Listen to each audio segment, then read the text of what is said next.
ሰላም እንደምናላችሁ የተወደዳችሁ ተመልካቾች ከሀዲያ ቴሌቪዥን የዕለቱን ዜና ይዘንላችሁ ቀርበናል። በቅድሚያም ዋና ዜናዎች በዞኑ ክልል አቀፍ የ8ኛ ክፍል ፈተና በተለያዩ ፈተና ጣቢያዎች ለ27198 ተማሪዎች እየተሰጠ መሆኑን የሀዲያ ዞን ትምህርት መምሪያ አስታወቀ።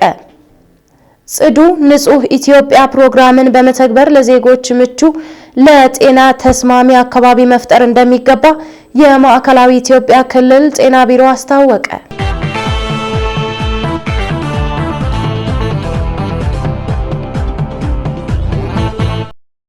ለዝርዝር ወደ ተመረጡ ዜናዎች እናልፋለን። ከዜናዎቹ ጋር ቤተልሔም ደመቀ ነኝ። አብራችሁን ቆዩ።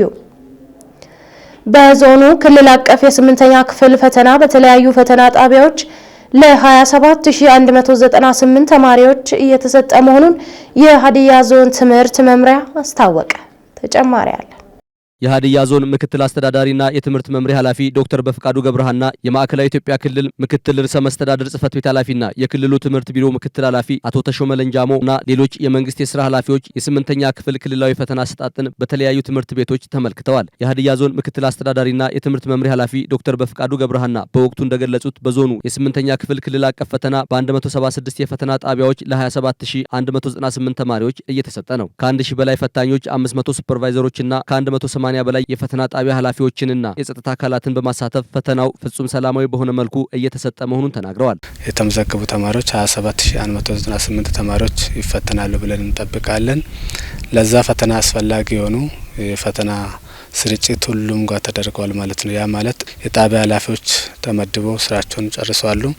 ፈታኞች እንደገና ሱፐርቫይዘሮች ከክልል የሚመጡ ሱፐርቫይዘሮች ከወረዳ የሚመጡ ደጋፊ ከዞን የሚመጣ ደጋፊ ሁሉም በተሰማራበት አስፈላጊ ነገር ተደርጎ ፈተናው ዛሬ ተጀምሯል ማለት ነው። ያን ለማድረግ ቅድመ ዝግጅት ስራዎች ላይ በጥሩ ሁኔታ የተሰራበት ሁኔታ ነው። በዛሬው ዕለት የተጀመረው ፈተና በሰላም ደህንነቱ በተጠበቀ መልኩ እንዲጠናቀቅ የሚመለከተው አካል የሚጠበቅበትን ኃላፊነት እንዲወጣ አሳስበዋል። ተማሪዎች አንደኛው ዋናው ነገር በራሳቸው ተማምነው መስራት አለባቸው የሚለው ነገር ኩረጃን መጸየፍ አለባቸው የሚለው ነገር ማስቀመጥ ይፈልጋል። በሁለተኛ ደረጃ ደግሞ ፈተና ማለት ምንም ማለት እንዳለውና የተማሩት ነገርን የሚመልሱበት ነው። ተረጋግተው በራሳቸው ተማምነው በራስ መተማመን ነገር ኖራቸው እንዲፈተኑ ማደግ አለበት የሚለው ነገር ማስቀመጥ ይፈልጋሉ። ከዛ ባለፈ ደግሞ በዘንድሮ አመት ሙሉ የለፉበትን 8 አመት ተምሮ የለፉበት ነውና ይሄን ተረጋግቶ ሰርቶ ጥሩ ውጤት ለማምጣት የሌላኛውን ውጤት ሳይጠብቁ በራስ ተማምነው ሰርቶ ተረጋግቶ ማምጣት አለባቸው የሚል ነገር ነው። በመጨረሻ ደግሞ በዞናችን የሚሰጠው ፈተና ውጤታማና የመልካም ምኞት ጊዜ እንደሆነ እመኛለሁ። የክልሉ ምክትል ርዕሰ መስተዳድር ጽህፈት ቤት ኃላፊና የትምህርት ቢሮ ኃላፊ አቶ ተሾመ ለንጃሞ በክልሉ የተማሪዎችን አቅም ለማጎልበት ትምህርት ለትውልድ በሚል መሪ ሀሳብ የተማሪዎች ውጤት ማሽቆልቆልን ለመቅረፍ በርካታ ስራዎች መሰራታቸውን ተናግረዋል። በርካታ ስራዎችን ትምህርት ለትውልድ በሚል እንደ ክልል የተሰሩ ስራዎች አሉ። ከዚህ አኳያ በሁሉም ዞኖችና ልዩ ወረዳዎች አመርቂ ስራዎችን ሰርተናል። ይሄ ዞሮ ዞሮ በተማሪ ውጤት ላይ አዎንታዊ አስተዋጽኦ አለው። ዋንኛው ግን በተለይ ክልላዊ 8ኛ ክፍል ተፈታኞች አኳያ ውጤታቸውን ለማሻሻል በክፍል ውስጥ የሚሰጡ የትምህርት ሂደቶች እንደተጠበቁ ነው። የማጠናከሪያ ትምህርት በየአካባቢው ከሆሳና ትምህርት ኮሌጅ ጋር በጋራ በመሆን የሰራናቸው ስራዎች አሉ። ሁሉም አካባቢ ላይ በሚቻል ደረጃ በሚባል ልክ ማጠናከሪያ ትምህርት እየተሰጠ ነው የታለፈውና በክልሉም 125000 ተማሪዎች የ8ኛ ክፍል ክልላዊ ፈተና እየወሰዱ መሆኑን ገልጸው ፈተናው በሰላም ተጀምሮ በሰላም እንዲጠናቀቅ ከ134 በላይ የሱፐርቪዥን ባለሙያዎችን በመመደብ ድጋፍና ክትትል እየተደረገ እንደሆነም ተናግረዋል። እንደ አጠቃላይ በዛሬው ዕለት 521 ትምህርት ቤቶች አካባቢ አሁን የጠቀስኩት ቁጥሩ ከ105000 በላይ ተማሪዎቻችን በሰላማዊ ሁኔታ ሁሉም አካባቢ ላይ ተጀምሯልና የክልላችን የቢሮአችን ከፍተኛ አመራሮቻችን ባለሙያዎቻችን ሁሉም ዞንና ወረዳዎች አካባቢ ነው ይሄን እየደገፉ እያገዙ ያሉትና አሁን በሰላም ተጀምሯል። ነገ ደግሞ በሰላም ይጠናቀቃል ብለን ነው የምናስበውና ከምንም በላይ ግን ከወትሮ በተለየ መልኩ ማህበረሰቡም እያገዛ የትምህርት አመራሩም የትምህርት ቤት መምህራንም ጭምር ለዚህ ለፈተና ስኬት ከፍተኛ አስተዋጽኦ እያበረከቱ ነው ያሉትና ይሄን እስከ መጨረሻ ድረስ መተጋገዝ እንዳለብን አደራ እያልኩኝ ቀጣይ ይሄን ጨርሰን ስድስተኞችንም ጭምር በ5ና በ6 ስለምንጀምር ለዛኛው ደግሞ ይሄን እያጠቃለልን ዝግጅት እያደረግን መሄድ እንዳለብን ጭምር እናስቀምጣለንና የሚሻ ወረዳ ትምህርት ጽፈት ቤት ኃላፊ አቶ ደስታ በቀለ በበኩላቸው በወረዳው በ9 ማዕከላት 1580 ተማሪዎች ፈተና እየወሰዱ መሆናቸውንና 12 ሱፐርቫይዘሮችና 13 የጽፈት ቤት ማኔጅመንት አባላት እንዲሁም 56 ፈታኝ መምህራን መመደባቸውን ገልጸዋል። 1580 ተማሪዎች በ9 ማዕከላት ላይ በዚህ ሰዓት ፈተናቸውን እየወሰዱ ይገኛሉ። ይህንን ፈተናውን ደግሞ የሚያስፈጽሙ ግብረ ኃይል አካላት አሉ። እንደ ወረዳችን 9 የጣቢያ ኃላፊዎች፣ 12 ሱፐርቫይዘሮች፣ 13 የጽፈት ቤት ማኔጅመንት አካላት፣ 18 የፖሊስ ጸጥታ አካላት ከዛም ደግሞ 56 ፈታኝ መምህራን በድምሩ 108 ባለድርሻ አካላት ይህንን ፈተና በቅንጅት በ9 ማዕከላት ላይ እየመሩ ይገኛሉ። በመልከታውም የ8ኛ ክፍል ማጠናቀቂያ ክልላዊ ፈተና በጥሩ ሁኔታ እየተሰጠ መሆኑን መመልከት ተችሏል ስትል ባልደረባችን ቤተልሔም ደመቀ ዘግባለች። በ2017 ዓ.ም ችግኝ ተከላ መርሃ ግብር ከ7.7 ሚሊዮን በላይ የቡና ችግኞችን ለመትከል ወደ ተግባር መገባቱን የሀዲያ ዞን ግብርና መምሪያ አስታወቀ። ለዝርዝሩ ለምለም ዩኤል የሀዲያ ዞን ዋና አስተዳዳሪ አቶ ማቲዮስ አንዮ በተገኙበት በጎንቦራ ወረዳ በቆሮና ሳለታ ቀበሌ የቡና ችግኝ ተከላ ፕሮግራም ተካሂዷል። በአመቱ እስካሁን በተከናወነው ችግኝ ተከላ ተግባርም ከ1 ሚሊዮን በላይ የቡና ችግኞች በዞኑ በተለያዩ አካባቢዎች መትከል መቻሉንም ተጠቁሟል። በችግኝ ተከላ ፕሮግራም ወቅት የሀዲያ ዞን ዋና አስተዳዳሪ አቶ ማቲዮስ አንዮ እንደተናገሩት ቡናን ጨምሮ ሌሎች ቅመማ ቅመሞችን፣ የጓሮ አትክልቶችና የፍራፍሬ ተክሎችን መትከል ኑሮ ውድነትን ለማረጋጋት፣ የምግብ ዋስትናን ለማረጋገጥና ከሀገር ውጭ ጭምርም በመሸጥ ለኢኮኖሚ እድገት የጎላ እንደሆነ ተናግረዋል። እዚህ አካባቢ ላይ የአፈር ሁኔታው ለካሽ ክሮፕ ማለትም ለዝንጅብል፣ ለኮሮሪማ፣ ለቡና፣ ለግሮዝመሪ ለመሳሰሉት ቅመማ ቅመሞችና ቡና ሰብል ፍራፍሬን ጨምሮ ሙዝ ጨምሮ አቮካዶ ጨምሮና ፓፓያን ጨምሮ አካባቢ ምን አይል ምቹ እንደሆነ በጣም የሚመች እንደሆነና እዚህ አካባቢ የሚሰሩ ሰዎች ደግሞ ውሃን ተጠቅመው አፈርና ውሃ ጥበቃም ስራ ሰርተው ጎርፍ እንዳይወስድ ጎርጅ ውስጥ ጭምር ሙዝ ተክሎ አካባቢን ለመጠበቅ የሄዱበት መንገድ በጣም የሚደነቅ ነው ማለት ነው። ከዚህ አንጻር አሁን ካየናቸው ስራዎች አንጻር ይሄን ካችመንት በሙሉ ሁለቱንም ማዶ ሶስቱንም ማዶ ፍሬ ማድረግ ይቻላል። የፍራፍሬ ደግሞ ግማሾቹ ኤክስፖርት ለውጭ ኤክስፖርት የሚሆን ነው። እነዚህ ግሮዝመሪ አለ፣ ቡና አለ፣ ለአካባቢ ገበያም የሚሆን አሁን እነዚህ በጣም ጠቃሚ ውድ የሆኑ የግብርና ምርቶች ናቸው ማለት ነው። አክለውም ሁሉም በመቀናጀት ያለውን ተፈጥሯዊ ጸጋዎችን በአግባቡ መጠቀም ዘርፉን ውጤታማ ማድረግ ያስፈልጋል ብለዋል። ከዚህ ወስዶ እናቶችም ሴቶችም ወጣቶችም አርሶ አደሮች ሁሉም እዚህ አካባቢ ላይ ካችመንቱ ላይ በማዶም በዚህኛው ማዶ ማስፋት ከቻል ተቀናጅቶ ከተመራ የአመራሩም አርሶ አደሩም ባለሙያም ከተቀናጀ በአጭር ጊዜ ላይ መልማት ይችላል አካባቢ ማለት ነው። የሀዲያ ዞን ግብርና መምሪያ ኃላፊ ዶክተር ሀብታሙ ታደሰ በበኩላቸው በሀዲያ ዞን በአመቱ በሚከናወነው ከአረንጓዴ አሻራ ችግኝ ተከላ መርሃ ግብር 7.7 ሚሊዮን የሚሆኑ ችግኞች በተለያዩ አካባቢዎች የተዘጋጀ የቡና ሲሆን በዞኑ በአመቱ እስካሁን ከ1 ሚሊዮን በላይ ችግኞች መተከላቸውን አንስተዋል። እንደ ዞናችን 7.7 ሚሊዮን የቡና ችግኝ አዘጋጅተን ቅድመ ዝግጅት የጨረስንበት ሁኔታ ነው ያለውና ይሄኛው ደግሞ ዛሬ በዚህ በጎንቦራ ወረዳ በብቆሮ ሳለታ ቀበሌ ቡና ተከላ አስጀምረናል።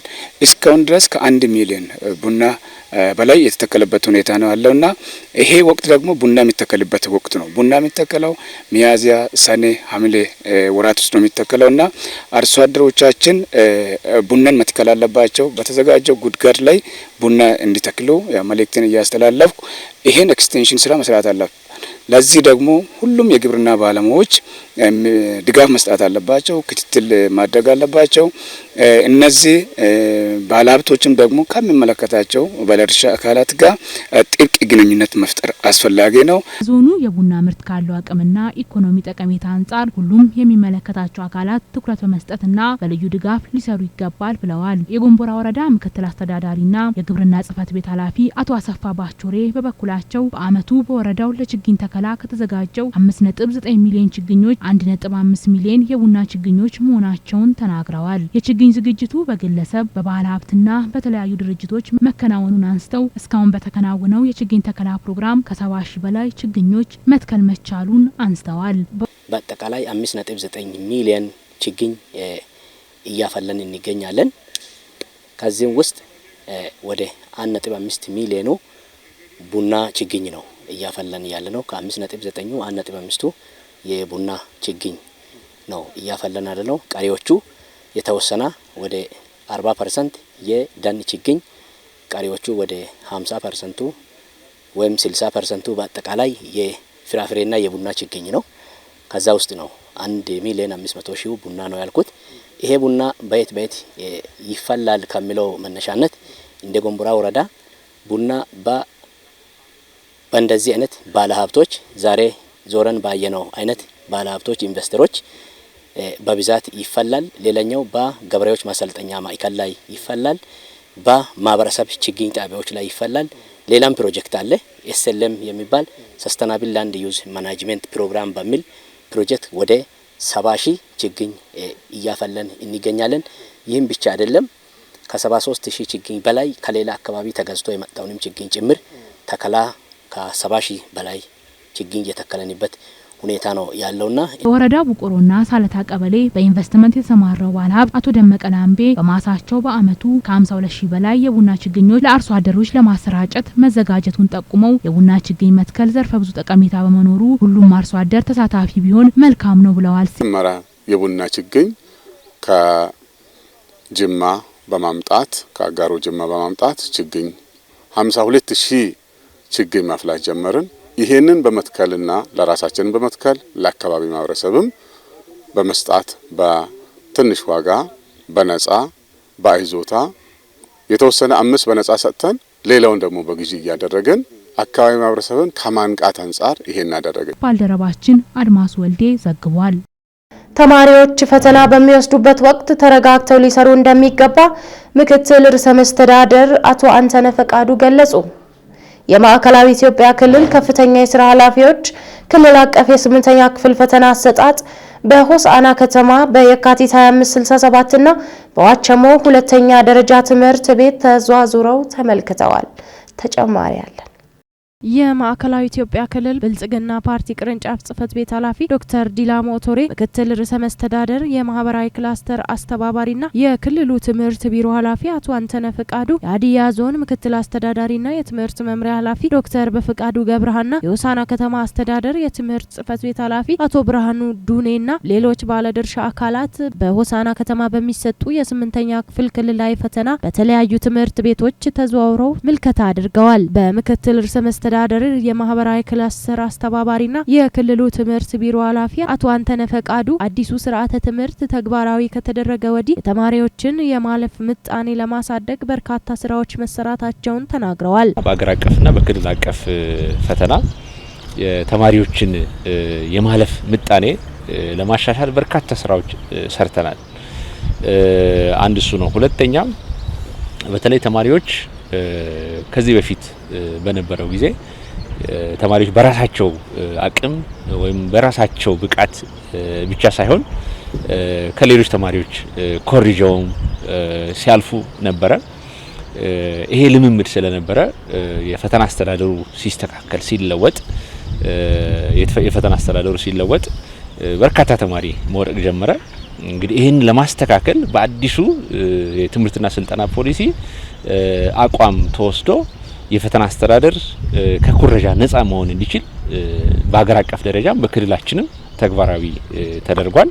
ተማሪዎች ከኩረጃ ነጻ ሆነው ፈተና እንዲሰሩና ብቁ ዜጋ እንዲሆኑ የባለድርሻ አካላት አስተዋጽኦ ከፍተኛ እንደሆነም ገልጸዋል። ተማሪዎች እንግዲህ የትምህርት ጥራት ለማሻሻል በአገር አቀፍ ደረጃ የተማሪዎች ውጤት እንዲሻሻል በርካታ ስራዎች ሰርተናል። አንዱ የትምህርት ቤት አመራሮችን ወይም ርዕሰ መምህራንን ሱፐርቫይዘሮችን ሪፎርም አድርገናል። ይሄ አንዱ መሰረታዊ ነው። የትምህርት ቤት አመራር ብቁ መሆን፣ ተወዳዳሪ መሆን እጅግ በጣም ጠቃሚ ነው። ሪፎርም ሰርተናል። ያ ብቻም አይደለም መምህራንን ለማብቃት መምህራንንም ጭምር መምህራን ሲበቁ ነው ተማሪዎችን ማብቃት የሚችሉትና መምህራንን ለማብቃት ያጫጭር ስልጠናዎች ጭምር ሰጥተናል።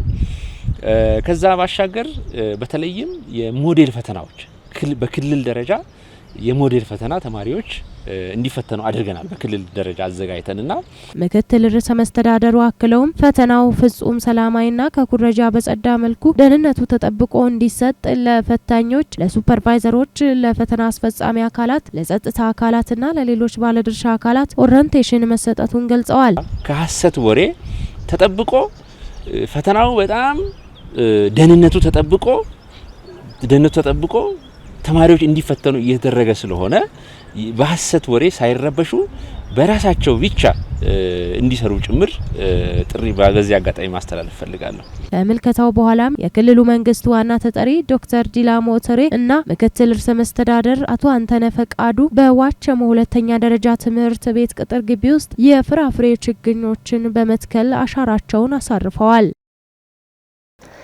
በማህበረሰብ ውስጥ ያሉ ችግሮችን በፍጥነት ለመፍታት ከባለድርሻ አካላት ጋር በቅንጅት መስራት እንደሚገባ የዋቸሞ ዩኒቨርሲቲ ፕሬዝዳንት ተናገሩ። ኤስኦኤስ የህፃናት መንደርና ዋቸሞ ዩኒቨርሲቲ በጋራ በመሆን በሌሞ ወረዳ አምቢቾ ቀበሌ በ20 ሚሊዮን ብር ለ3 ዓመታት የሚቆይ ፕሮጀክት አስጀምሯል። ምንትዋብ ያሱ ተጨማሪ አላት። የዋቸሞ ዩኒቨርሲቲ ፕሬዝዳንት ዶክተር ዳዊት አይሶ በመድረኩ ማስጀመሪያ እንደገለጹት የምንሰራቸውን የልማት ስራዎች በጋራ ከሰራን በማህበረሰቡ ውስጥ ያሉ ችግሮችን በፍጥነት በመፍታት የህብረተሰቡን ሁለንተናዊ ተጠቃሚነት ማረጋገጥ እንችላለን ብለዋል። ዩኒቨርሲቲው የማህበረሰብ አቀፍ አገልግሎት ስራዎችን ከአጋር አካላት ጋር መስራት ለተግባሩ ውጤታማነት የላቀ ሚና እንዳለው ያስታወቁት ዶክተር ዳዊት ኤስኦኤስ የህፃናት መንደር ከዩኒቨርሲቲው ጋር ለመስራት ላሳየው ተነሳሽነትና ቁርጠኝነት ምስጋና አቅርበዋል። አጠቃላይ የምንሰራቸው የልማት የማህበራዊ አገልግሎትና ሌሎች ስራዎቻችንን በተሳለጠ መንገድ በተባበረና በተቀናጀ ክንድ በጋራ ከሰራን ያሉ ችግሮችን ቀስ በቀስ እየፈታን ምቹ ሁኔታና ምቹ እድገት መፍጠር እንደሚቻል አንዱ ማሳያ ነው ማለት። በጣም ሰፊ ጊዜ ወስዶ ጥናትም አድርጎ ፈንድም አፈላልጎ ከኛ ጋር ተቀናጅተው ለመስራት ፍቃደኝነታቸው ብቻ ሳይሆን ቁርጠኝነታቸውን ያሳዩት የኤስኦኤስ ማኔጅመንት አባላት በዚሁ ላቅ ያለ ምስጋናን ማቅረብ እፈልጋለሁ። ፕሮጀክቱ በተለያዩ አካባቢዎች እየሰራ ያለውን አስደናቂ ስራ በዚህም አካባቢ እንዲያከናውንና እንዲያስፋፋ ፕሬዝዳንቱ ጥሪ አቅርበዋል። በኤስኦኤስ የህፃናት መንደር ሐዋሳ ፕሮግራም ሎኬሽን ዳይሬክተር አቶ ጸጋዬ ደጀኔ ፕሮጀክቱ በኤስኦኤስ የህፃናት መንደርና በዋቸሞ ዩኒቨርሲቲ በጋራ የሚተገበር መሆኑን ጠቅሰው በወጣቶችና ልጆች ሁለንተናዊ እድገት፣ የቤተሰብ አቅም ግንባታ እንዲሁም የትምህርትና የማህበረሰብ ተቋማት አቅም ግንባታ ላይ እንደሚሰራ ገልጸዋል። ይህ በሌሞ ወረዳ አምቢቾ ቀበሌ ተግባራዊ የሚደረገው ፕሮጀክት ለ3 ዓመታት የሚቆይ መሆኑንና ለተግባሩም 20 ሚሊዮን ብር በጀት መመደቡን አንስተዋል። የውጤት መዳረሻዎች አድርገን የለየናቸው የልጆችና ወጣቶች የሁለንተናዊ እድገት የጥበቃና የሁለንተናዊ እድገት ጉዳይ አንድ ውጤት መዳረሻችን ነው። ሁለተኛው የቤተሰብ አቅም ግንባታ፣ የትምህርትና እንዲሁም ደግሞ የማህበረሰብ ተቋማት አቅም ግንባታ መዳረሻዎች አሉት። ይህንን ስናረግ ልጆች ጋር ስንሄድ ያለ ቤተሰብ ያለ ተንከባካቢ ማሰብ አይቻልም። ስለዚህ የቤተሰብ አቅም እንገነባለን። ከዚያ ቀጥሎ ደግሞ የኛን መርሃ ግብር ቤት ውስጥ ካገኙ በኋላ ወደ ተቋማት ሲሄዱ ጥራቱ የተጠበቀ ትምህርት እንዲያገኙ የትምህርት ቤት ተቋማት አቅም ግንባታ ላይ፣ የመምህራን አቅም ግንባታ ላይ፣ የትምህርት አስተዳደር አቅም ግንባታ ላይ እንሰራለን። ከዚያ ባሻገር ደግሞ የኛን ፕሮጀክቶች የኛን ስራ አሻራውን አስጠብቀው በዘላቂነት ይዘው መሄድ እንዲችሉ የማህበረሰብ መስረት ተቋማት ጋር፣ እድሮች ጋር፣ ቁጠባና ብድር ህብረት ስራ ተቋማት ጋር እንሰራለን። እንግዲህ አሁን በአጭር ጊዜ ያሰብነው 300 ልጆችን 150 ቤተሰቦቻቸውን አንድ እድርን አንድ ቁጠባና ብድር ተቋምን ይዘን ወደፊት ደግሞ ውጤቱን እያየን ውጤቱን እያሸለም ነው ወደ ሌሎቹ ለማስፋት ነው። የሀዲያ ዞን ምክትል አስተዳዳሪና ትምህርት መምሪያ ኃላፊ ዶክተር በፈቃዱ ገብረሃና ኤስኦኤስ ፕሮግራም በዞኑ በተለያዩ ወቅቶች ማህበረሰቡን የሚጠቅሙ በርካታ ፕሮጀክቶችን ሲሰራ መቆየቱን ገልጸዋል። ዛሬ በይፋ የተጀመረው ፕሮጀክት አሁን ላይ አሳሳቢ የሆነ የመጣውን የውጤት ማሽቆልቆል ለመቀልበስ ብሎም በስነ ምግባር የበለጸገ ዜጋ ለማፍራት ሚናው የላቀ መሆኑን አብራርተዋል። ከካሪኩለም ዝግጅትም ሊሆን ይችላል፣ ከተማሪዎች ዝግጁነትም ሊሆን ይችላል፣ ከመምህራን ዝግጁነት ማነስም ሊሆን ይችላል። ሌላኛው ደግሞ ከግብዓት አቅርቦትም አንጻርም ሊሆን ይችላል። የትምህርት ጥራት በምንፈልገው ልክ አይደለም ያለው ማለት ነው። ይህንን የትምህርት ጥራትን ለማሻሻልና ለማሳለጥ ወደሚፈለገው ደረጃ ለማድረግ ይሄ ዛሬ ላውንች ያደረግነው ስራ ፕሮጀክት ደግሞ ጥሩ ስራ ይሰራል ብለን እንጠብቅ።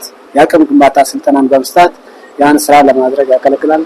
በሶስተኛ ደግሞ ወላጅ ልጆች ወይም ህጻናት ትምህርት ቤት ውስጥ ያሉት መማር የሚገባቸው ነገሮችን የቤተ ሙከራን የቅርንጫፍ ማዕከልን የመማር ማስተማር ስራዎችን እንዲያሳልጥ የሚያደርግ ነው ማለት ነው።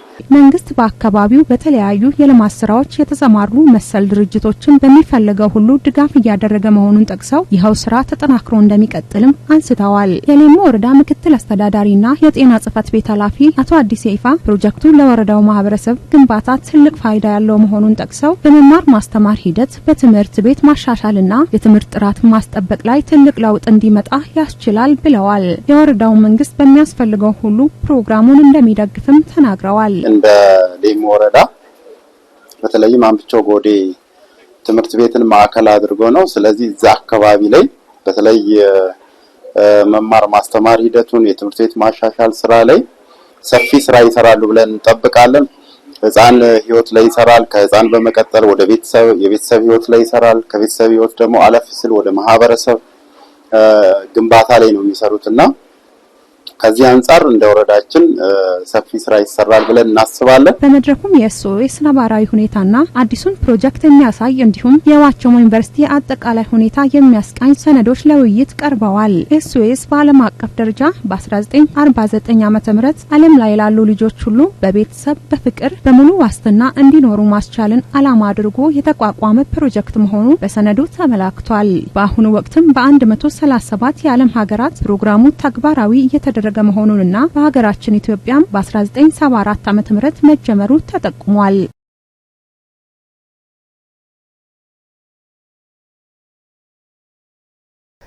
ጽዱ ንጹህ ኢትዮጵያ ፕሮግራምን በመተግበር ለዜጎች ምቹ ለጤና ተስማሚ አካባቢ መፍጠር እንደሚገባ የማዕከላዊ ኢትዮጵያ ክልል ጤና ቢሮ አስታወቀ።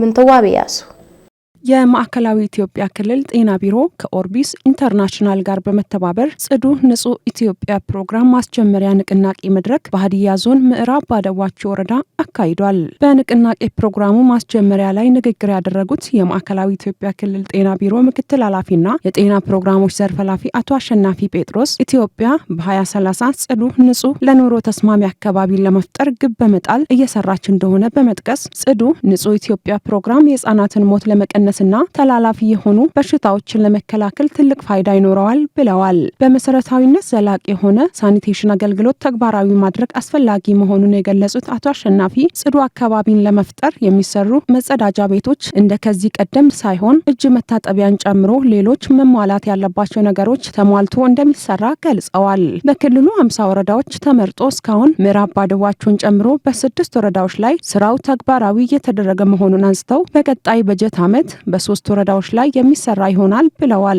እስካሁን ድረስ በተሰሩ አካባቢዎች ላይ የተጀመረው ስራ ከ90 በላይ ሜዳ ላይ ከመጸዳዳት ነጻ ማድረግ መቻሉን ጠቁመዋል። የተመረጡ አካባቢዎች ያሉባቸውን ነባራዊ ሁኔታ በመገምገም ሜዳ ላይ ከመጸዳዳት ነጻ የሆነ ቀበሌያትን መለየት ያስፈልጋል ብለው ለተግባራዊነቱ ሁሉም ከራስ ጀምሮ ጉዳዩ የሚመለከታቸው አካላት የበኩላቸውን መወጣት እንዳለባቸው አሳስበዋል። የምዕራብ ባደዋቾ ወረዳ ዋና አስተዳዳሪ ዶክተር ሙላቱ ወልደሃና በበኩላቸው በምዕራብ ባደዋቾ ወረዳ ከሚሰሩ ስራዎች ጎን ለጎን በጤናው ዘርፍ ተጠቃሚነትን ለማረጋገጥ ወረዳው መመረጡ ትልቅ ፋይዳ ይኖረዋል ብለዋል። በማስጀመሪያ ፕሮግራሙ ላይ የተገኙት ባለድርሻ አካላት በበኩላቸው በንጽህና ጉድለት የሚመጡ በሽታዎችን ለመከላከልና ጽዱ ኢትዮጵያን ለመፍጠር የተጀመረው ስራ የሚበረታታ መሆኑን ገልጸዋል። ሜዳ ላይ ከመጸዳዳት ነጻ የሆነ ቀበሌያትን ለመፍጠር የመንገድ ላይ መጸዳጃ ቤቶችንና ተቋማትን ማጠናከር ያስፈልጋል ያሉት ተሳታፊዎቹ ለዚህም ንጹህ ውሃ ውሃና ግብአት በአግባቡ መቅረብ እንዳለበት አንስተዋል። እንደ ባልደረባችን አዳነ በየነ ዘገባ የተጀመረውን ንጹህ አካባቢ እውን ለማድረግ የበኩላቸውን እንደሚወጡ ገልጸዋል። ባለፉት የለውጥ ዓመታት የፕሮጀክቶች ግንባታን በጥራትና በፍጥነት ከማጠናቀቅ አኳያ አመርቂ ውጤቶች መመዝገባቸውን የገንዘብ ሚኒስትር አህመድ ሽዴ ገለጹ። ለዝርዝሩ ለምለም ዩኤል። የገንዘብ ሚኒስትሩ አህመድ ሺዴ የተሟላ ማይክሮ ኢኮኖሚ ማሻሻያ አፈጻጸምና በሌሎች ኢኮኖሚያዊ ጉዳዮች ዙሪያ ማብራሪያ ሰጥተዋል። በማብራሪያቸው ባለፉት የለውጡ ዓመታት የመንግስት ፕሮጀክቶች አፈጻጸም በፍጥነትና በጥራት በከፍተኛ ደረጃ ማደጉን ተናግረዋል። በዚህም በመንገድ ፕሮጀክቶች አፈጻጸም ዘርፍ አመርቂ ስራዎች መከናወናቸውን ጠቁመው በአሁኑ ወቅት ከ22000 ኪሎ ሜትር በላይ የመንገድ ፕሮጀክቶች በግንባታ ላይ መሆናቸውን ገልጸዋል። በመስኖ ልማት ረገድ የተሻለ አፈጻጸም መመዝገቡን ያነሱት ሚኒስትሩ የተጀመሩ ፕሮጀክቶችን ለማጠናቀቅ እየተሰራ መሆኑን ተናግረዋል። የቱሪዝም መዳረሻ ልማቶች በታለመላቸው ጊዜና ጥራት እየተከናወኑ መሆናቸውን ጠቅሰው በዚህም በርካቶቹ ተጠናቀው ወደ አገልግሎት መግባታቸውን ነው የገለጹት። በተጨማሪም ለማህበራዊ አገልግሎት የሚውሉ የልማት ፕሮጀክቶች አፈጻጸም አመርቂ መሆናቸውን ጠቁመዋል። ባለፉት 7 ዓመታት የመንግስት የፕሮጀክቶች አፈጻጸም ፍጥነትም ጥራትም በከፍተኛ ደረጃ ነው ያደገው። በዚህም ሰፊ የልማት ውጤት ነው የተሰራው ማለት ነው። የመንገድ የፕሮጀክቶች አፈጻጸም በጣም ጥሩ ነው ያለው። አብዛኛው የመንገድ ፕሮጀክቶች በጥሩ አፈጻጸም ደረጃ ነው ያሉት። ስለዚህ በዚህም የመንገድ ዘርፍ ልማት ዘርፋችን ከ22000 ኪሎ ሜትር በላይ በአሁኑ ሰዓት የተገነባ ያለበት ሁኔታ ነው ያለው። ይሄም መንግስት ለዚህ ሴክተር በጣም ከፍተኛ ትኩረት ሰጥቶ የሰራ መሆኑን የሚያሳይ ነው። በመስኖ ልማት ረገድም ዘንድሮ የተሻለ አፈጻጸም ነው ያለው። የተጀመሩ የመስኖ ልማት ፕሮጀክቶች በመፈጸምና ለማጠናቀቅ የተደረጉ ያሉ ጥረቶች ጥሩ ውጤት እያመጡ ነው ያሉት። የቱሪዝም መዳረሻ ቦታዎች ልማት በክቡር ጠቅላይ ሚኒስትራችን የተሰሩ ያሉ ስራዎች በታለመላቸው ጊዜ እና ጥራት እና የፋይናንስ መጠን እየተጠናቀቁ ያለበት ሁኔታ ነው ያለው። በአብዛኛውም ባለፈው ተጠናቆ የተመረቁበትና አገልግሎት እየሰጡ ነው ያሉት። ሌላ በጤና ልማት ዘርፍ፣ በትምህርት ልማት ዘርፍ የተሰሩ ያሉ የልማት ውጤቶችም እጅግ በጣም ጥሩ ነው ያሉት። የተሟላ ማይክሮ ኢኮኖሚ ማሻሻያውን ተከትሎ የውጭ ምንዛሬ ተመን በገበያ መወሰን ከጀመረበት ጊዜ አንስቶ ከፖሊሲ ጋር የተገናኙ የኮንትሮባንድ ግፊቶች በከፍተኛ ሁኔታ መንቀሳቀሳቸውን ተናግረዋል። ማሻሻያውን ተከትሎ በወርቅ ግብይት ላይ የነበረውን የኮንትሮባንድ ችግር መፈታቱንም ነው የጠቀሱት። ኢትዮጵያ ከቀጠናው ሀገራት ጋር የምታደርገውን የንግድ ግንኙነት፣ የመሰረተ ልማት ትስስርና የኤነርጂ አቅርቦት ተጠናክረው መቀጠላቸውንም አብራርተዋል። የተሟላ ማክሮ ኢኮኖሚ ማሻሻያውን ተከትሎ የውጭ ምንዛሬ ተመን በገበያ መወሰን ከጀመረ ጊዜ ጀምሮ በአጠቃላይ ከዚህ ከፖሊሲ ዲስቶርሽን ጋር የተገናኙ የኮንትሮባንድ ግፊቶች በከፍተኛ ደረጃ ነው የቀነሱት። ማክሮ ኢኮኖሚው ለኮንትሮባንድ ምቹ ያልሆነበት ሁኔታ ነው የተፈጠረው ማለት ነው። ይሄንን በተለይ የወርቅ ግብይት ድሮ በኮንትሮባንድ ችግር የነበረበት ሁኔታ ነው ያለው። አሁን የወርቅ ግብይት የሀገር ውስጥ ምርቱ ወደ ህጋዊ ገበያ መጥቷል። በዚህ ምክንያት ከፍተኛ የሆነ የወርቅ ኤክስፖርት ማድረግ ችለናል ማለት ነው። ስለዚህ የማዕድን ምርቶች ወደ ህጋዊ ገበያ በማድረግ ረገድ ላይ በጣም ጥሩ ውጤት ነው የመጣው። እንዲሁም በነዳጅ ላይ የተለያዩ ወደ ጎረቤት ሀገሮች የሚደረጉ ኮንትሮባንዶች ነበሩ። እነሱንም በመቆጣጠር ረገድ በጣም ጥሩ ውጤት ነው የመጣው። ኢትዮጵያ ከዚህ በተጨማሪ በቀጠናው አገሮች ከብዙ አገር እንጎራበታለን። ከጎረቤቶቻችን ጋር የምናደርገው የንግድ ግንኙነት፣ የመሰረተ ልማት ትስስር፣ የኤነርጂ አቅርቦትም ዘንድሮም ከፍተኛ እድገት ነው ያለው። እነዚህ ስራዎች እንግዲህ በቀጣይ ተጠናክሮ የሚቀጥሉ ይሆናል ማለት ነው። የ2018 በጀት ዓመት ረቂቅ በጀት በቀጣይ ዓመታት የሚኖረውን የማይክሮ ኢኮኖሚ ትንበያ ማዕከል ያደረገ የመንግስትን የገቢ አቅም በመተንበይ የሚኖሩ ሌሎች ገቢዎችን ታሳቢ በማድረግ እና የመንግስትን የውጭ ፍላጎት በመተንተን የተዘጋጀ መሆኑንም ተናግረዋል። በጀቱ የተጀመሩ የልማት ስራዎችን ማስቀጠል፣ ማህበራዊ ድጎማዎችንና የተረጋጋ የማይክሮ ኢኮኖሚን ከማስቀጠል አንጻር ብሎም ሌሎች ተግባራትን በውጤታማነት ከማከናወን አኳያ ትልቅ ፋይዳ ያለው መሆኑን ተናግረዋል። አጠቃላይ የማክሮ ኢኮኖሚ ፊስካል ፍሬምወርክ ብንለው በቀጣይ ዓመታት ያለን አጠቃላይ የማክሮ ትንበያን ማዕከል አድርጎ የመንግስት የገቢ አቅምንም ተተንብዮ አጠቃላይ የሚኖረን ሌሎች ገቢዎችንም ታሳቢ በማድረግ የመንግስትንም የወጪ ፍላጎት በደንብ በመተንተን የተዘጋጀ በጀት ነው። የተጀመሩ የልማት ስራዎችንም ማስቀጠል አንዱ የበጀቱ ጉዳይ ነው። እንዲሁም ማህበራዊ ድጎማዎች በተወሰነ ደረጃም ቢሆን የሚቀጥሉ ዓመትም የሚቀጥሉበት ሁኔታ ይኖራል ማለት ነው። እነዚህንም ታሳቢ ያደረገ የተረጋጋ ማክሮ ኢኮኖሚ ከማስቀጠል አንጻር ከብሔራዊ ባንክ ምንም አይነት ቀጥታ ብድር አንበደርም። የሚቀጥሉ ዓመት በጀት በመጠኑም ከፍተኛ ነው። ሰፊ የልማት ውጤት እንዲያመጣ በተለይ ደግሞ ባለፉት ዓመታት የሰራናቸው የልማት ስራዎች አገልግሎት እንዲሰጡ ለማድረግ ደግሞ የመደበኛ በጀትንም ታሳቢ ያደረገ አጠቃላይ ያሉትን የልማት ውጤቶች ለማስቀጠል የተጀመሩ ጠንካራ እድገቶችንም ለማስቀጠል በከፍተኛ ደረጃ የሚያግዝ በጀት ነው የሚሆነው። የተሟላ የማይክሮ ኢኮኖሚ ማሻሻያው በሁሉም አመልካቾች አመርቂ ውጤቶች እያስመዘገበ መሆኑን የገንዘብ ሚኒስተር አህመድ ሺዴ መግለጻቸው ይታወቃል ሲል ኢዜአ ዘግቧል።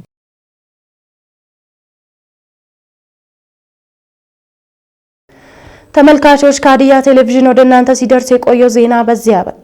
ከዜናዎቹ ጋር እኔ ቤተልሔም ደመቀ ነበርኩኝ። ከቀሪ ሀዲያ ቴሌቪዥን ዝግጅቶች ጋር መልካም ጊዜ